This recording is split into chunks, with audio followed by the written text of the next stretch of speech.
Hello बच्चों, कैसे हैं आप सब। आई होप सभी लोग अच्छे होंगे। तो आज के इस वीडियो में हम पढ़ने वाले हैं केमिस्ट्री के बहुविकल्पीय प्रश्न।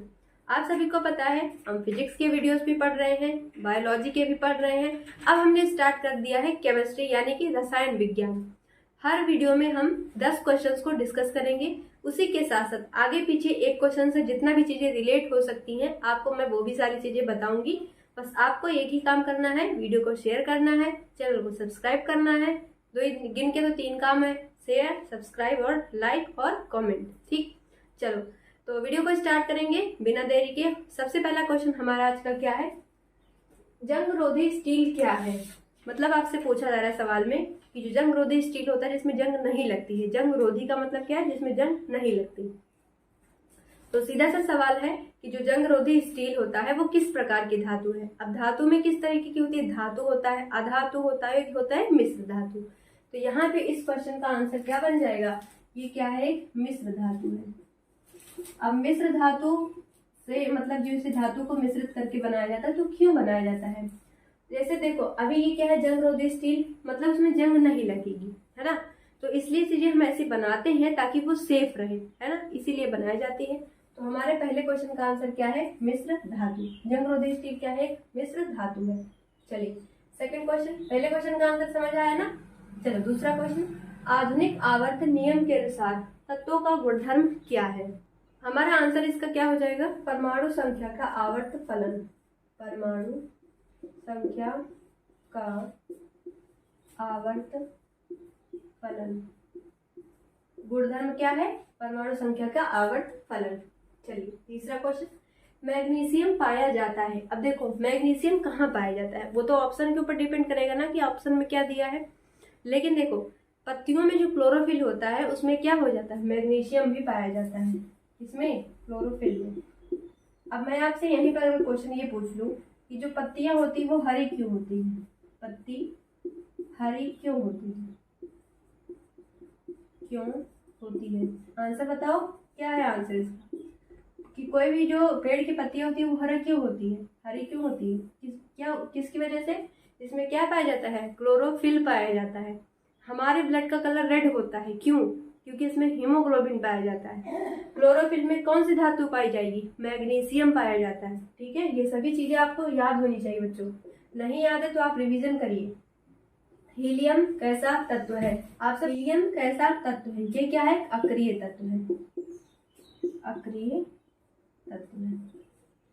ठीक है, अक्रिय तत्व का मतलब क्या है, ये किसी से क्रिया नहीं करती, रिएक्टेबल नहीं होती है, मतलब क्रिया नहीं करती। ठीक है बच्चों, समझ गए ना। फिफ्थ क्वेश्चन क्या है, C6H6 का आणविक द्रव्यमान कितना होता है। आंसर क्या हो जाएगा, 78। C6H6 का मतलब समझ रहे हो ये क्या लिखा हुआ है, C6H6 ये क्या है, बेंजीन है। क्या है ये, बेंजीन का फॉर्मूला है, बेंजीन ऐसे बनता है। ठीक है, तो ये क्या है, C6H6 बेंजीन का फॉर्मूला है। पूछा गया है बेंजीन का आणविक द्रव्यमान क्या है, आंसर करेंगे 78। हो सकता है आपसे सवाल ये भी बन जाए कि बेंजीन का सूत्र लिखिए, तो क्या लिखेंगे, C6H6। ओके, समझ गए ना। चलो अब छठा क्वेश्चन है। छठा क्वेश्चन देखिए क्या है, कौन उपधातु है।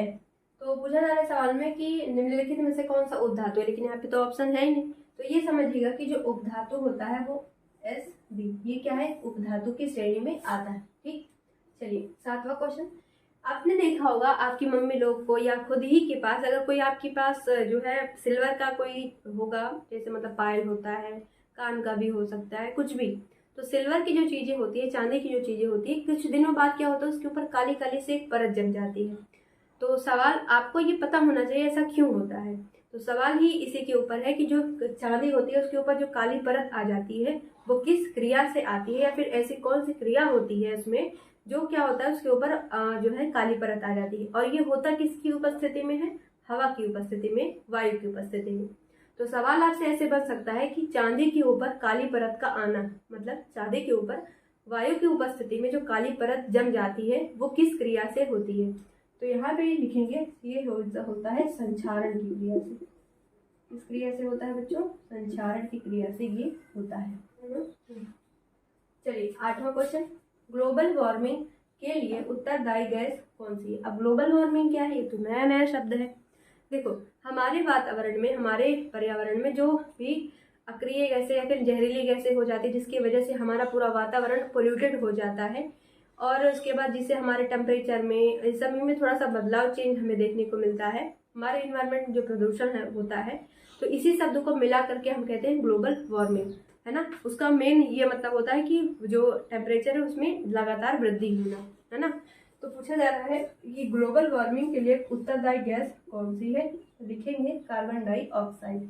क्या हो जाएगा आंसर, कार्बन डाइऑक्साइड। क्या है, कार्बन डाइऑक्साइड, ठीक है। चलिए 9वां क्वेश्चन, कॉपर का सूत्र क्या होता है, या फिर उसका जो चिन्ह होता है वो कैसे हम कॉपर को लिखते हैं। तो कॉपर को किससे लिखा जाता है, Cu से लिखा जाता है। किससे, Cu से, ठीक। यहीं पर है, ऊपर लिखा था चांदी। चांदी को किससे प्रदर्शित करते हैं, Ag से। चांदी का तो देख लिया, Ag होता है। कॉपर का Cu होता है। अगर पूछे कोई गोल्ड, और यहीं पर अगर गोल्ड कहा जाए तो Au होता है गोल्ड का। अगर हम कहें लेड का क्या होता है, मतलब जो शीशा होता है उसे किससे प्रदर्शित करते हैं, Pb से। लिथियम को किससे प्रदर्शित करते हैं, कैपिटल L और स्मॉल i से लिथियम को प्रदर्शित किया जाता है, ठीक है। तो कॉपर का सूत्र क्या हुआ, ACU, ठीक है। Au किसका, गोल्ड का। Ag किसका, सिल्वर का। Li लिथियम, लेड का Pb। आवर्त सारणी में कितने आवर्त होते हैं, तो कितने आवर्त होते हैं, याद तो होगा ही, 7 आवर्त होते हैं। तो बच्चों, आई होप सारी चीजें आपको समझ आई होंगी। 10 के 10 सवाल आपके लिए कैसे लगे, आपको कैसे लगे जरूर बताइएगा, फीडबैक जरूर दीजिएगा, वीडियो को जरूर शेयर करिएगा और कमेंट करके जरूर बताइएगा कि वीडियो सीरीज सही है या नहीं। अब देखिए, कुछ इंपॉर्टेंट जो मिश्र धातु हैं जो आपसे पूछे जाते हैं एग्जाम में, है ना, वो हम पढ़ लेते हैं। क्योंकि एक धातु है तो आपसे पूछा जाएगा, मान लीजिए यहाँ पे लिखा हुआ क्या, पीतल। तो पीतल किस किस धातु का मिश्र धातु है ना, मिश्रण है। तो आपसे ये सवाल जरूर पूछा जाता है, 100% लिख के ले लो। यहाँ पे मैं लिख दे रही हूँ, 100% लिख लो, पूछा जाएगा। और यही स्क्रीनशॉट शेयर करूंगी जब आपका बोर्ड एग्जाम होगा। लिख लो, पूछा जाएगा, पूछा जाएगा। ये स्क्रीनशॉट मैं शेयर करूंगी बोर्ड एग्जाम के समय, जब आप एग्जाम देके आएंगे। ये मेरी पूरी गारंटी है। यहाँ पे इसलिए मैंने बोर्ड पे आपके सामने लिख दिया। देखो, अब यहाँ पे समझेंगे कि जो पीतल है वो किस किस धातु का मिश्र धातु है, कांसा किस किस का मिक्सचर है, जर्मन सिल्वर, स्टेनलेस स्टील और टांका जिसे बोलते हैं, ठीक है। तो पीतल किसका किसका मिश्र धातु होता है, कॉपर और जिंक का होता है। जिंक का क्या सूत्र होता है, Zn, यानी सिंबल क्या होता है, Zn। जिंक को ऐसे लिखते हैं Zn से। तो किसका किसका मिश्र धातु है, कॉपर, पीतल, कॉपर और जिंक का।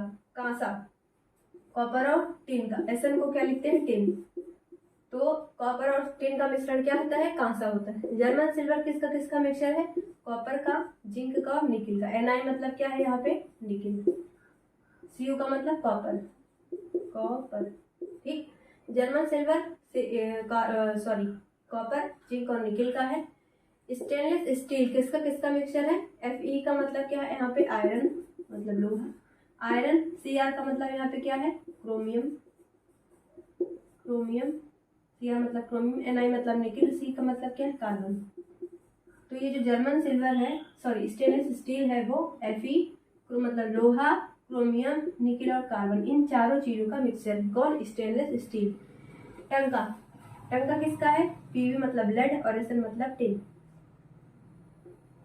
क्या है, टिन और लेड, इन दो चीजों का मिक्सचर कौन है, टंका है, ठीक है। तो आपसे ये चीजें पूछी जाती हैं, ठीक है बच्चों। फिर चलिए आज की वीडियो को एंड करते हैं। वीडियो कैसी लगी जरूर बताएंगे कमेंट करके, और उसके बाद वीडियो को जरूर शेयर करेंगे। मिलते हैं अब अगले वीडियो में, तब तक के लिए थैंक यू, बाय।